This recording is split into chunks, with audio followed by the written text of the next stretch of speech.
Hooper, first day rehearsal, said, I need you, actually before then, he said, I need you unrecognisable. He said, if people recognise you, I want them to think you're sick in real life, so I do my best. Is it true you deprived yourself of water for 36 hours? Yeah, my trainer on this movie, incredible guy David Kingsbury, has at one point in his life was a bodybuilder, and he knew of this water restriction thing, which is what bodybuilders do before a show, and you can lose up to 10 pounds of body weight, and right off the surface, do not do this at home, trust me. And so it really sinks in your chest. I was already quite skinny, but it makes it quite drastic. Your eyes get sunken. I look like hell, basically. And trust me, the headache after about 20 hours is something I don't want to repeat. I can imagine. But then you get to put the weight back on. That's been quite nice. That was more fun. But you know, it was a tough job. Each day was about 3 hours in the gym. It was pretty intense. You've seen Les Mis, obviously you'd seen it a few times before you took on the role. Such a huge, only 5? Yeah, only 5. Such a huge part, really. Yes, yeah. And you have to treat it with respect, don't you? Well, it's Jean Valjean. For actors, it's a bit like a Hamlet or something. It is the kind of role you dream of playing and also secretly terrified of playing, because it requires everything of you. And with Jean Valjean, emotionally, physically and vocally, every day it requires it, usually all at the same time.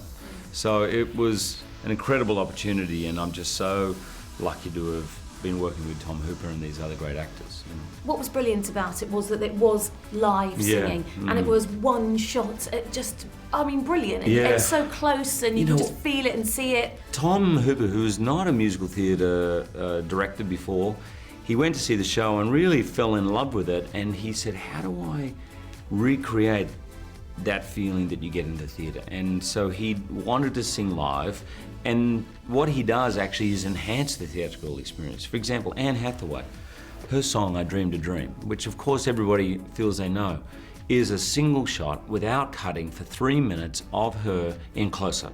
It's one of the great performances ever given, and I think, and you never cut away from it. So it's like being in the theatre, but the best seat you couldn't even get that seat in the theatre. It's like sitting in her lap and listening to it, you know? Yeah, even with the little glasses. Right. You couldn't get that in the view. No. And I was talking to Eddie earlier, and he said that you were a bit of you kind of led the pack, as it were, on the sets, because they kind of all look up to you. Well, he said you bought them all lottery tickets every week. Is that true? Yeah, that's true. Wow.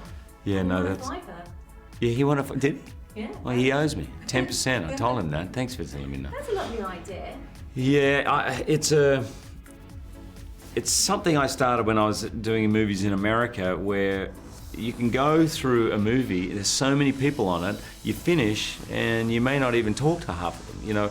And we were so busy and everything, and it was a full-on experience, and you know, I just figured it's a way to at least say hi to everybody once a week. And you know, unfortunately, I made myself get brought into work every Friday, even if I wasn't needed. I was somehow on the call sheet, because all the grips were like, I want my lottery ticket. And also... Memo to self, don't do 36-hour water restriction diets, and if you want to get rich, don't buy scratchies.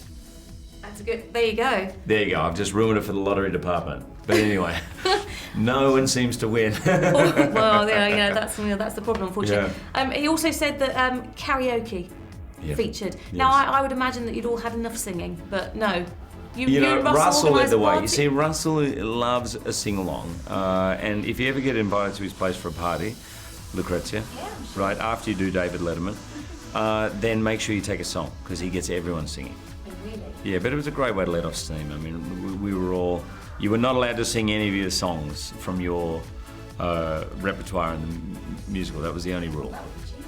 Yeah. So what? Come on, dish the dirt. Who's actually, singing you know, what? Annie sang "I Dreamed to Bring Him Home," which is my character's song. Russell loves to sing Johnny Cash, and Amanda, pretty good with the Eminem. Really? Oh yeah. Oh, she's not all sugar and light, that girl. Trust me. And you? I'm gonna have to surprise you next time. Okay.